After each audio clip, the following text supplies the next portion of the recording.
Adventures and perils at sea. From Bali to the high seas, the ocean holds endless stories of adventure, danger, and survival. From a heart-pounding underwater mishap in Bali to the environmental devastation of an oil spill in the Gulf of Mexico and a harrowing wartime shipwreck, these accounts reveal the unpredictable nature of life on the water. Underwater walking gone wrong in Bali. As a scuba instructor in Bali, I often led groups on diving excursions, ranging from casual lessons to week-long courses for provisional licenses. One group, a lively bunch of early 20-somethings friends and couples with plenty of privilege, booked me for a series of activities.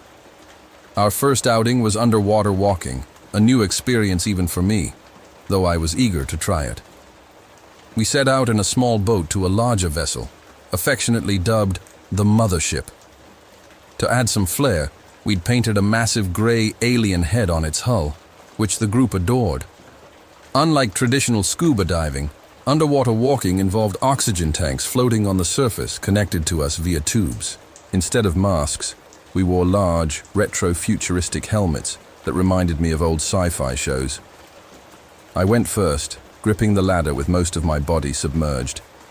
A foam ring cushioned my head as the heavy helmet was lowered on. Instantly, its weight pulled me down fast, the pressure building in my ears. I swallowed and yawned to equalize, which helped, but breathing was tricky. The helmet created a vacuum with each inhale, forcing me to pause for air to refill. Two of the group followed, and a scuba guide joined us, handing out bread in plastic bags to attract fish.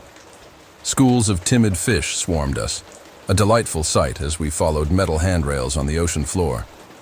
The strong current and heavy helmets made walking difficult, and a loud whirring from the oxygen tube accompanied each breath, a reassuring sign of airflow. But then, the whirring stopped. For 2 or 3 seconds I couldn't breathe, though the air returned quickly. It happened again, and I assumed they were swapping tanks above, not overly concerned. After about 10 minutes, the guide signaled me to climb over the railing onto a narrow path between corals. I moved slowly to avoid scraping my legs, the current and helmet making it challenging, with the air tube occasionally tugging as I moved. Then the whirring stopped again, this time for good. 5 seconds without air turned to 10. Confusion set in. Was this a prank? At 15 seconds, panic gripped me. I forced myself to slow my breathing, recalling my training, and pounded my chest to signal the guide I couldn't breathe. He noticed and began leading me away, hopefully to the boat. At 30 seconds, water seeped into my helmet, forcing me to tilt my head back to breathe the dwindling air. I grabbed the guide's arm tightly, desperate not to lose him. 40 seconds in, my lungs burned. I considered removing the helmet and swimming up, but the risks hitting my head, the bends, or not making it kept me from trying. Then I saw the boat's ladder. Adrenaline surged, dulling the panic as I fumbled for the rungs, the helmet distorting distances. Breaking the surface, air rushed in, and I gasped deeply. It was the most terrifying moment of my life. I'd never recommend underwater walking to anyone. The Deepwater Horizon. Aftermath, a Gulf cleanup odyssey. Living on the Mississippi coast, I've spent my life on the water encountering countless wild experiences, storms, waterspouts, rough seas, but nothing compared to working on fishing charters during the 2010 Deepwater Horizon oil spill in the Gulf of Mexico. After the rig exploded, spilling vast amounts of oil, BP launched a program allowing boat owners to join cleanup efforts along the coastline. It was a chance to help the environment while earning good money, though some exploited the opportunity, limiting spots for those genuinely wanting to help a story for another time.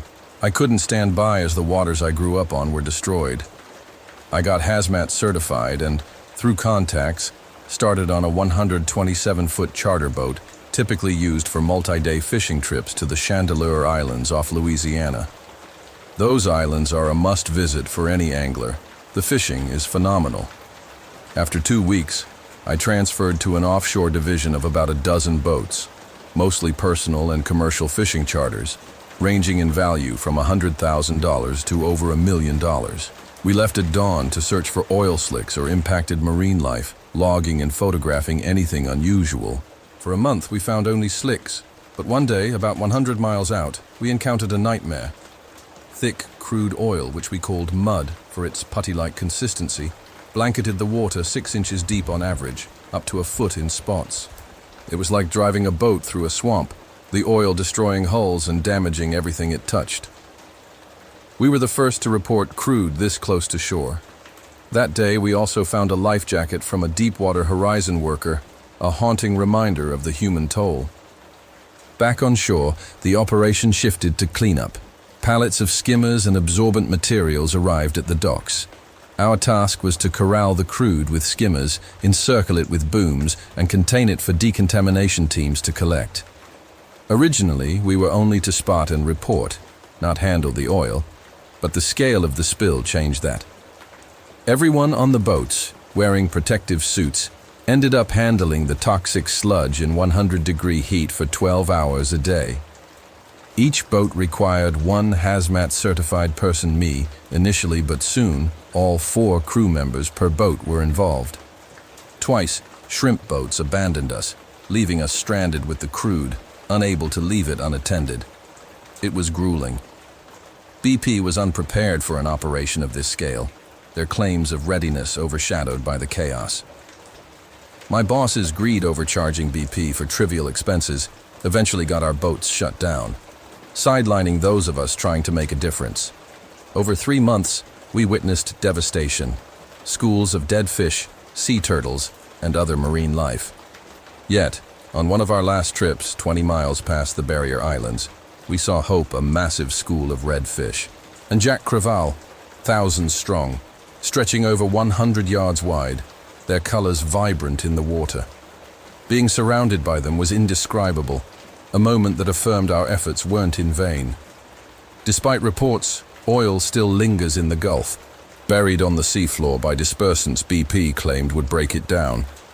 It's in the islands, beaches, and marshes, but marine life is slowly recovering, a fragile improvement we can only hope continues.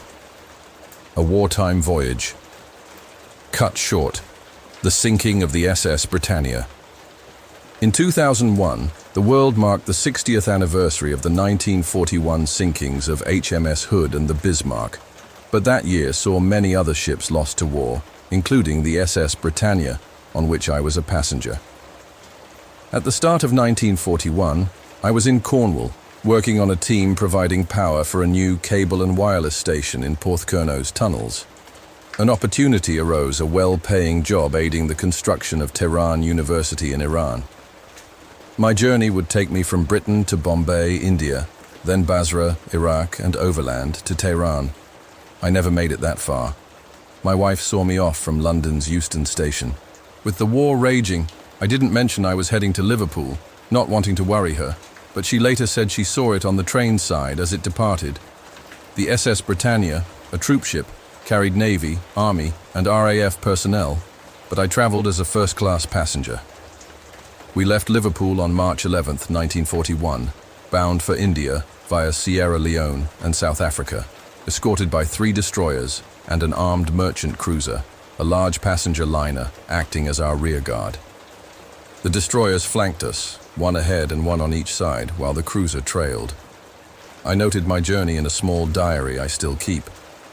The ship rolled heavily at first, leaving me seasick for days, but the voyage grew pleasant as the sea calmed. Then one day, we noticed our escorts had vanished. We assumed we were safe, sailing too fast for U-boats to catch us.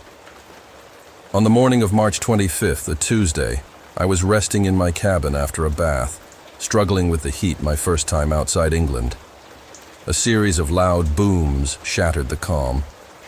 I looked out my porthole, seeing splashes in the water, and hurriedly dressed. On the starboard side, a tannoy announcement confirmed my fear. We were under attack by a German raider. Panic erupted as military personnel shouted for us to take cover away from the ship's edges. Huddled under tables, we heard the whistle of shells overhead.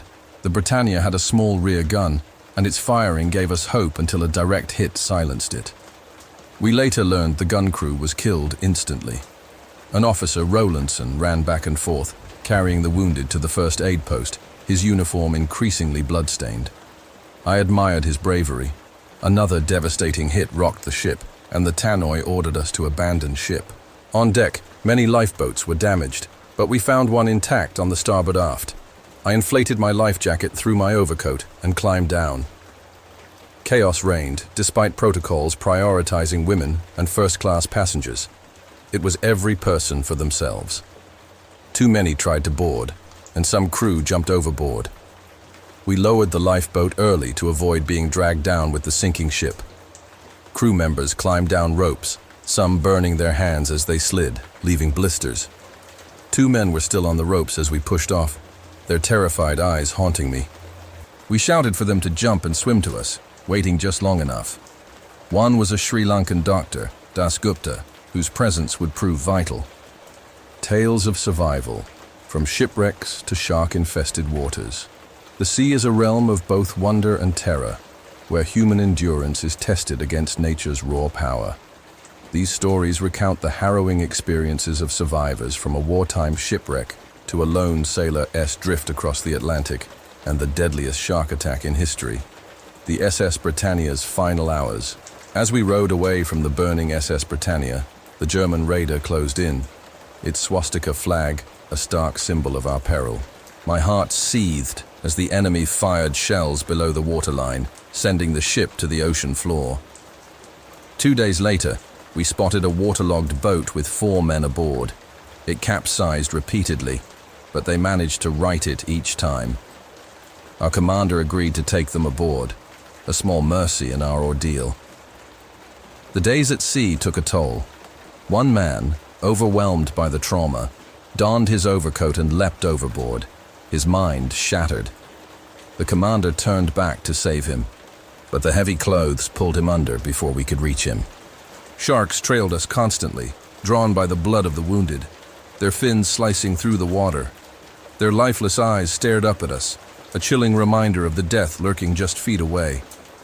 After days without hygiene, some suggested swimming, using oars as handholds.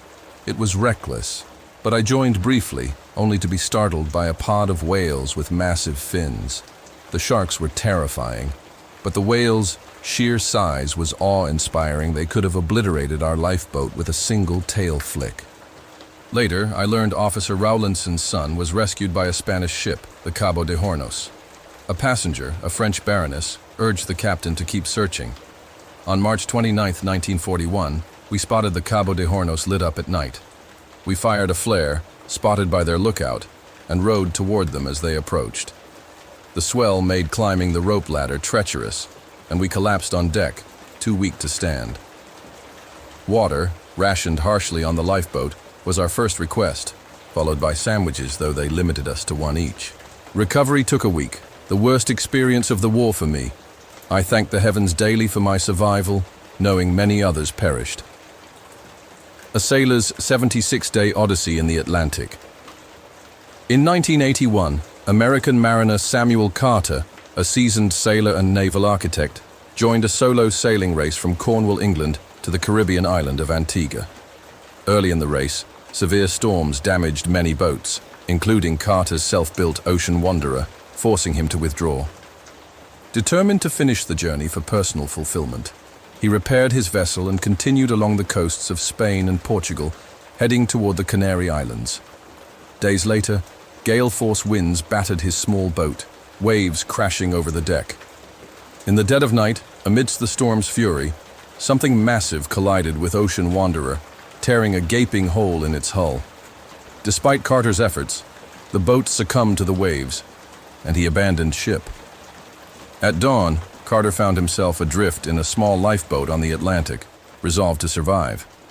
He had salvaged key items from the sinking boat: a sleeping bag, limited rations, a spear gun, and 2 solar stills producing about a pint of fresh water daily. Using his knowledge of ocean currents and trade winds, winds that historically carried ships from Europe to the Americas, he knew a westward drift could eventually bring him to civilization. Survival, however, was a grueling challenge. When his rations ran out, Carter turned to the spear gun.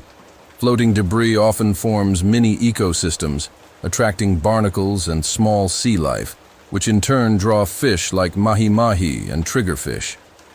Schools of fish gathered around his raft, providing a steady protein source as he speared them.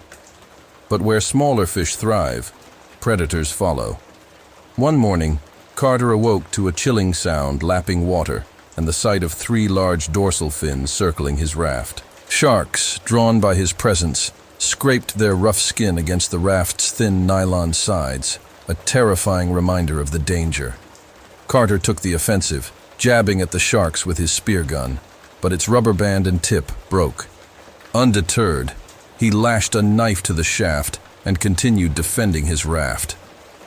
The greatest threat came on day 44, when a speared mahi-mahi thrashed violently, ripping a hole in the raft's bottom tubes. Carter struggled to patch it, often working with his arms underwater, which drew the sharks closer. The stress overwhelmed him, plunging him into rage and despair. But a moment of clarity struck. He used a plastic fork and a small metal kit to seal the tear, bending them into the nylon to secure it. The patch held, a triumph that pulled him back from the brink. Yet, the solar stills began failing, leaving him with just 3 small cans of water. Dehydration set in, and hallucinations followed, visions of lost sailors beckoning him to join them. On day 76, a fishing vessel appeared on the horizon, drawn by seabirds circling Carter's raft, a result of the thriving ecosystem fueled by fish remains. The fisherman from Guadeloupe found Carter emaciated, having lost 1/3 of his body weight. It took 6 weeks for him to walk again, but he later said the ordeal enlightened him, offering a profound perspective. He described the unpolluted night sky as a glimpse of the divine from a place of torment. The USS Indianapolis, a tragic ordeal in shark-infested waters. On July 30, 1945, the USS Indianapolis, a U.S. Navy heavy cruiser, was on a top-secret mission to deliver enriched uranium and atomic bomb components to Tinian in the South Pacific, a mission it completed with record speed. Sailing back toward Leyte for training before the Okinawa invasion, disaster struck just after midnight. A Japanese submarine spotted the unescorted Indianapolis, which lacked sonar to detect the threat. At 12:15 a.m., 2 Type 95 torpedoes slammed into the ship's starboard side, killing dozens instantly and causing catastrophic damage.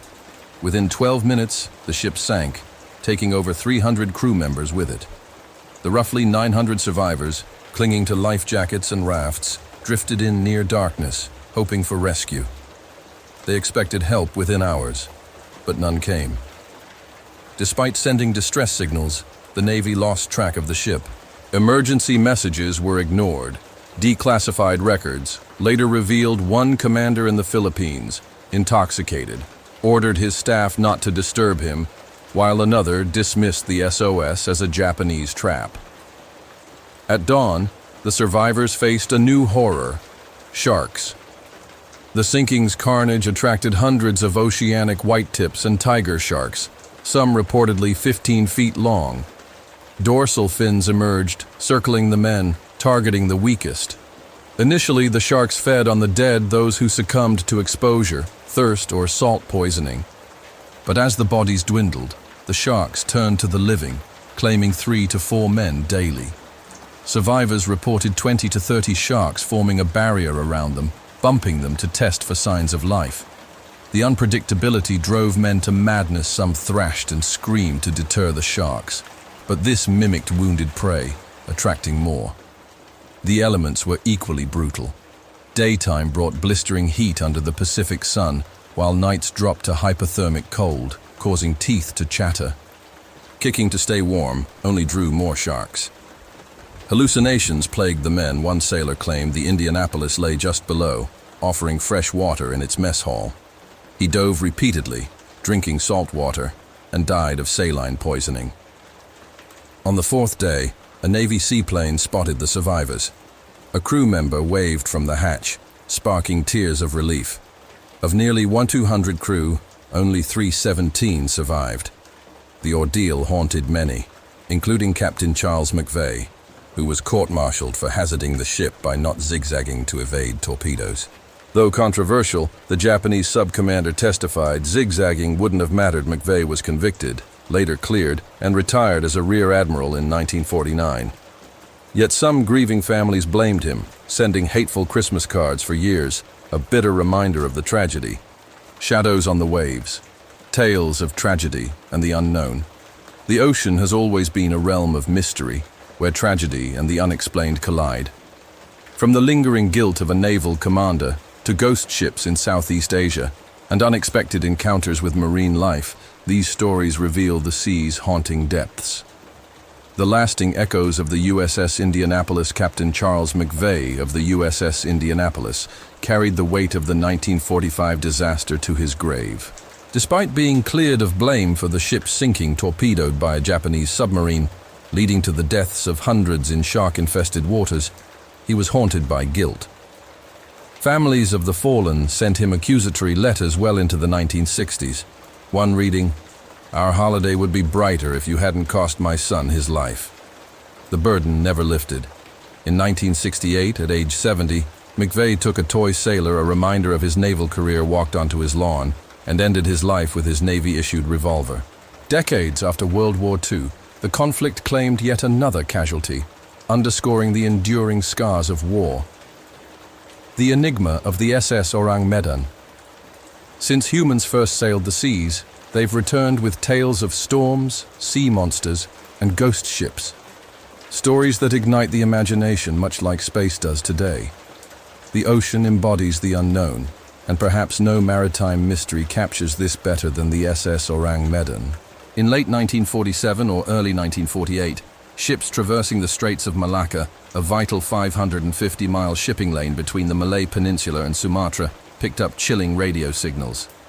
The message, split into two parts with garbled Morse code, read, "All officers dead, including captain, lying in chart room and bridge.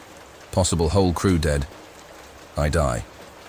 Radio operators couldn't pinpoint the source, and no further transmissions followed. Two American merchant ships, intrigued and bound by sailors' solidarity, investigated. With British and Dutch listening posts, they triangulated the signal to a Dutch freighter, the SS Orang Medan. The Silver Star, one of the American vessels, was dispatched to the coordinates. After hours of sailing, they spotted the Orang Medan silent, with no signs of life. The crew shouted to no avail, and a boarding party was sent. What they found was horrifying. The deck was a blood-soaked nightmare, littered with the broken bodies of the Dutch crew. Their faces were frozen in terror, limbs twisted as if they'd fought an unseen foe. Even the ship's dog lay dead, snarling in its final moments.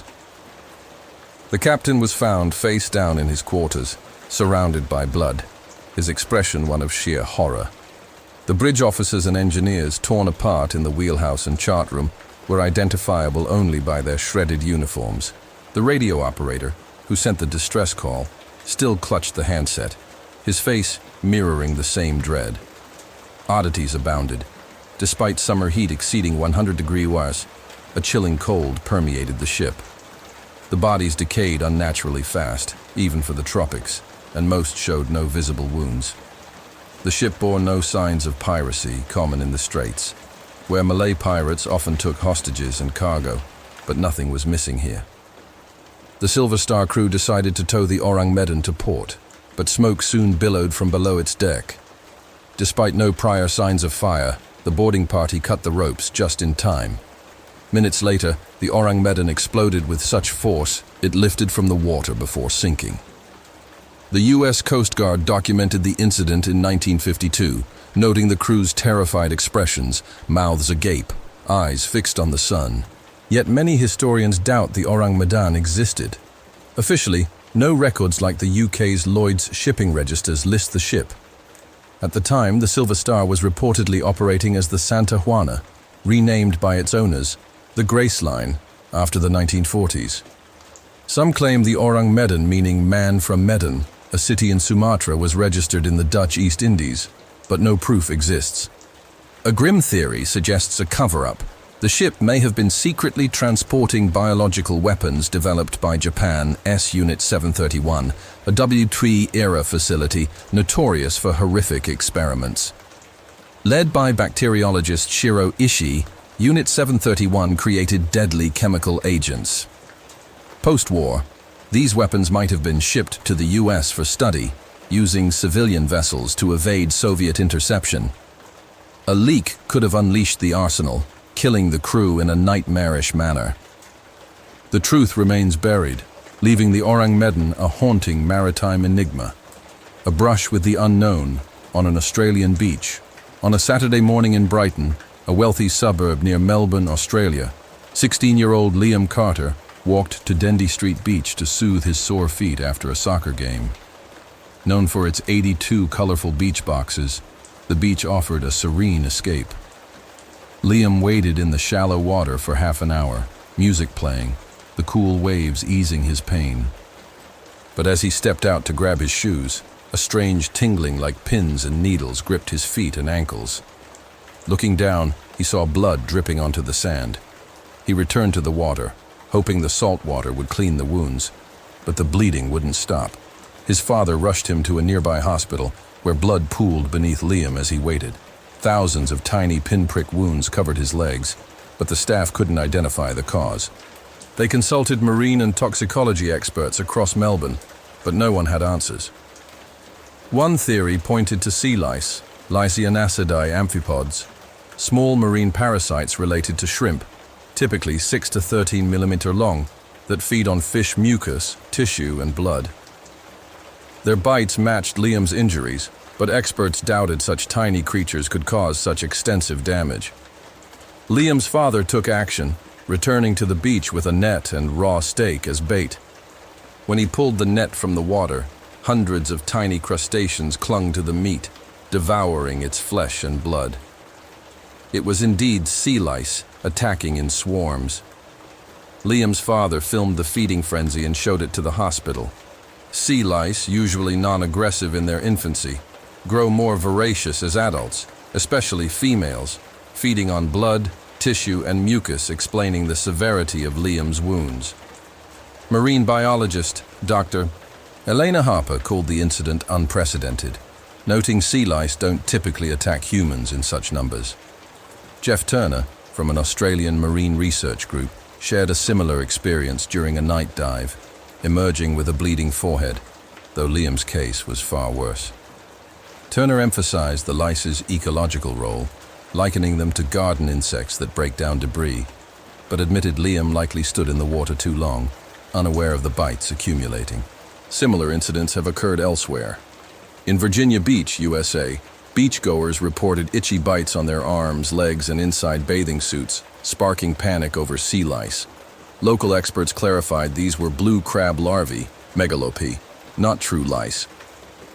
Christopher Wells, an educator at the Virginia Aquarium, explained that these larvae, part of the blue crab life cycle, hatch in late spring at the Chesapeake Bay, drift into the ocean, and return as megalopi to develop into crabs. Their tiny pincers irritate skin, causing rashes, but they're harmless. Wells urged welcoming the larvae, as millions must survive for adult blue crab populations to thrive. Liam's rare encounter with sea lice highlights how little we understand about the ocean's hidden dangers, a reminder that venturing into its depths is always a roll of the dice. Shadows of the unknown, a tale of loss, mystery, and the supernatural. The unknown has a way of weaving itself into our lives, leaving echoes of fear and wonder. From a father's disappearance in the woods to a chilling encounter in the Appalachians and a malevolent force in Tennessee, these stories delve into the unexplainable. A father's vanishing and a dark pursuit. When I was 9, I came home from school to find my mom and grandpa at the kitchen table, their faces heavy with news. My dad was missing. He and my Uncle Tom had gone on a weekend hunting trip in the woods east of Ketter, West Virginia. About half a mile in, Dad realized he'd forgotten his deer call, a device mimicking a buck-esque grunt in his truck. He told Tom to wait and headed back, never to return. Tom waited 20-30 minutes before growing worried and retracing his steps to the truck, but Dad was gone. By nightfall, the McDowell County Sheriff's deputies were scouring the hills, a search that lasted 2 weeks, but found no trace of him. Mom kept Dad on the missing persons register for years, and the family hired a private investigator, a retired Charleston cop, highly skilled. His theory echoed the sheriff's. Dad likely wandered into old mining pits near Cucumber, fell down a shaft, and remained there. Yet during the initial search, caving specialists mapped every accessible mine shaft, and cadaver dogs searched the rest. Nothing was found. The sheriff couldn't rule out the mines entirely, but the PI uncovered something the sheriff hadn't shared with Mom. Graffiti in one shaft, painted midway through a tunnel with unfamiliar symbols and words. The PI suspected it was a teen hangout, theorizing those kids might know something, but he couldn't track them down. Uncle Tom, devastated, blamed himself despite everyone's assurances. He was never the same, and I didn't fully grasp the story until I was older. The years between Dad's disappearance and his legal declaration of death were filled with hope and heartbreak. My sister and I constantly asked, "When's Daddy coming home?" driving Mom to the edge of grief. As we grew up, acceptance dulled the pain, but it never truly left. By 22, I was working at a repair shop in Welsh, my sister at college in Morgantown. Uncle Tom had distanced himself, sending only occasional messages until Mom said he'd called, wanting to see me. I drove to his place near Filbur on a Saturday, overjoyed to reconnect after years apart. He'd once told Mom I reminded him of a younger Dad, a mix of joy and pain that explained his distance.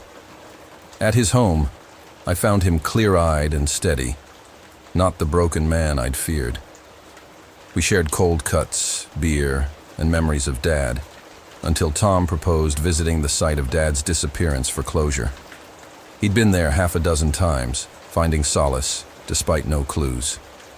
Initially, I resisted wandering where Dad vanished felt like torment, but over a year of visits with Tom, I warmed to the idea. We planned a hike in early May, treating it like a casual outing with beers and sandwiches, open to discussing Dad if I felt ready. Driving to Quetta, I felt anxious, the area long haunting my imagination, not literally, but as if Dad's memory lingered. Walking with Tom, though, the woods felt ordinary, easing my fears. We reached Big Creek, took a break on a flat rock, and I suggested heading back. But Tom wanted to show me something, a rocky outcrop overlooking the abandoned mines. He confirmed it was the site the PI had searched, then revealed a secret he'd kept from me and Mom, though he'd told the sheriff and PI. After noticing Dad was missing, Tom had frantically searched the woods, spotting a figure dressed like Dad entering a mine shaft. Tom scrambled down, flashlight in hand, but found no one inside. He hadn't seen the PI as graffiti, but felt an unease that haunted him, wondering if Dad hid upon hearing his name, or if something worse happened. I understood why he'd withheld this. The mystery was heavy enough. Then Tom suggested we visit the mine, a ritual that helped him cope. I agreed, feeling I'd come too far to turn back. We navigated around the outcrop to a safer descent, passing warning signs about the dangers of the tunnels. At the mine's entrance, a jagged scar in the rock, the air grew heavy, the darkness swallowing light. Splintered beams jutted out like broken fangs, and I noticed discarded tools, a cracked lantern, and frayed rope, suggesting a hasty abandonment. Tom mentioned rumors of flooding as the cause, though the official story was bankruptcy.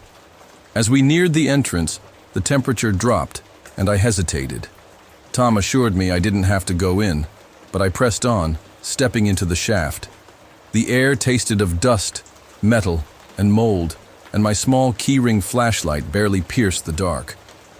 After a few steps, I turned to check on Tom and froze. He stood near the gate, a silhouette, holding a gun, his hand trembling. Instinct screamed danger. I ran, his first gunshot splitting the air, the bullet whizzing past as I turned off my flashlight, plunging into darkness. My lungs burned as I sprinted, expecting a bullet or a wall. A ricochet off metal warned me of a fork. I picked a path, switched my light back on, and noticed strange writing on the walls, smeared black paint.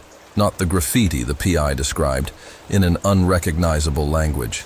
I found a small chamber, hid in a corner, and tried to quiet my breathing, my heart pounding. Tom's footsteps approached, his voice calling my name, not reasoning, just demanding I come out. I stayed still, knowing movement would betray me. His flashlight swept past my tunnel, and I prayed he'd move on. He did, but I couldn't run, my footsteps would echo, and he might not miss again. A bullet hole in my jacket's flap later confirmed his aim wasn't entirely off. Then Tom's steps quickened, as if startled. He said, "I know you're here, Stanley." My dad's name, not mine. The terror and confusion nearly broke me. Tom had lost his mind. I considered rushing him to disarm him, but a new sound stopped me, shifting rocks deeper in the tunnels. Tom muttered, then shouted, "He's here! I brought him! I did what you asked!" His words turned to screams of pain and terror. Seizing the distraction, I bolted, his screams echoing as I ran into daylight, up the slope, and through the woods until my legs gave out. I reached my truck, trembling, and drove to Quetta, stopping at a motel to call the sheriff. I reported Tom's attempt to kill me and his possible accident in the mine. Deputies arrived, took my statement, and later found footprints and shell casings, but no Tom. The sheriff concluded a gas blowout, toxic gases like CO2 caused Tom's disorientation, leading him to attack me and possibly linking him to Dad's disappearance, as Tom's bank accounts showed no activity since. The mine was sealed with explosives, but I disagree with their explanation. The rush of warm air, smelling of burning death, came after Tom shot at me, as I hid, right before his screams. I know what I experienced, but I'm not ready to voice what I believe happened. Something in those mines is better left undisturbed. An unsettling encounter in the Appalachians. I'm Dr. Aisha Khan, a postdoctoral researcher at UNC Chapel Hill's Anthropology Department, studying how cultural practices shape social identity through ethnographic and historical methods. My work has led me to fascinating projects, but one in the Melungeon Appalachians, a mixed-race community in Tennessee, Virginia, and North Carolina, I wish I could erase. The Melungeons, possibly of European, African, and Native American descent, trace their origins to the late 18th century. Theories suggest they stem from shipwrecked sailors, lost colony survivors, or early colonial unions before strict racial laws, with genetic studies pointing to sub-Saharan African and Northern European roots. Physical traits like dark hair, light eyes, and a rumored Melungeon bump on the head vary widely. Many have assimilated, but groups like the Melungeon Heritage Association celebrate their complex identity. My research into their kinship and traditions led me to Hollow Ridge, a village some claim isn't on maps, rumored to have residents with unusually long lifespans. I drove my rattling sedan along winding Appalachian roads, arriving at clapboard houses nestled against a hillside. Locals eyed me cautiously as I parked near a general store. The clerk, a wiry man with graying hair, was suspicious when I asked about the village, posing as a genealogist tracing Melungeon bloodlines. He warned me, "Folks up there don't take to outsiders," directing me to a path up the ridge. The steep trail cut through dense woods, and after a mile, I reached a cluster of older homes. A woman shelling peas on a porch directed me to her mother inside, "The one you want to talk to." Two tall, weathered men, likely brothers, guarded the door, letting me in after I explained my purpose. They warned that their mother, Elnora, was 112 and frail. Inside, the house reeked of mildew and wood smoke. Elnora lay in a bed, skeletal, her skin taut over bones, eyes sunken, hair thin and white, breathing raspy. She didn't react as I sat beside her. I asked her name. Her son whispered, "Elnora," then about her origins and childhood. But she remained silent, staring blankly. Her sons hovered, urging me not to push her. Desperate to understand her longevity, I asked, "How have you lived so long? What's your secret?" Her eyes widened with fear, and in a faint, raspy voice she said, "It eats the years." The effort seemed to drain her. She gasped, eyes rolling back, body jerking. Her sons rushed over, one shouting for me to leave. I stumbled out, her words haunting me. "It eats the years." What did she mean? I wanted to demand answers, but knew better than to linger. The village felt heavier as I left, the woman with the peas gone. That night, Elnora's face and words plagued me, even in my nightmares, where I became the ancient figure whispering the same phrase. I called a folklorist friend who mentioned unconfirmed tales of a village like Hollow Ridge, tied to pacts with the land. A week later, I returned, but the village was deserted. No people, no furniture, not even Elnora's bed. Digging into archives, I found a 1700s fur trapper's journal mentioning Hungry Hollow, matching Hollow Ridge's description, which he avoided due to its unnatural temperament. I omitted Elnora from my paper, lacking evidence beyond my experience, but her terror distinct from confusion still unsettles me. I have no desire to encounter that fear again. The Bell Witch, a legacy of terror. In 19th century rural Tennessee, the Bell family, John Sr., Lucy, and their 9 children faced a malevolent force that became American folklore's Bell Witch. Settling in Robertson County in 1804, they lived peacefully until 1817, when disturbances began, sharp knocks on their cabin walls, followed by scratches at the windows, growing louder each night. John Sr., a pragmatic farmer, saw a dog-like creature with a rabbit's head in his cornfield, its eyes glinting with malice. He shot at it, but it vanished, leaving a sulfurous stench. That night, the knocks intensified. The children reported visions. Betsy, the youngest, saw a girl in a green dress hanging from an oak tree, her neck unnaturally twisted. Drury saw a monstrous bird with fiery eyes atop the barn. The disturbances escalated. Furniture shook. Bed covers were ripped off. Chains rattled, and voices emerged, first as whispers, then a guttural rasp. "I am Kate." Kate Batts, a deceased local, had allegedly cursed John over a land dispute, but whether this was her spirit or something older was unclear. Kate targeted Betsy, brutally attacking her with invisible fists, leaving bruises, yanking her hair, and pinning her to the bed while snarling, "You'll never know peace." Betsy's spirit faded under the torment. Neighbors witnessed the chaos, fleeing as Kate turned on them, causing pain and hurling objects.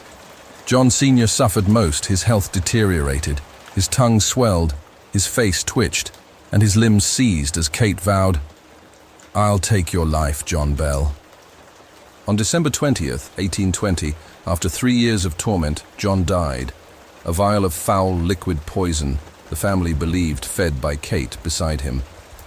Tennessee recorded his death as the only one officially attributed to a supernatural entity.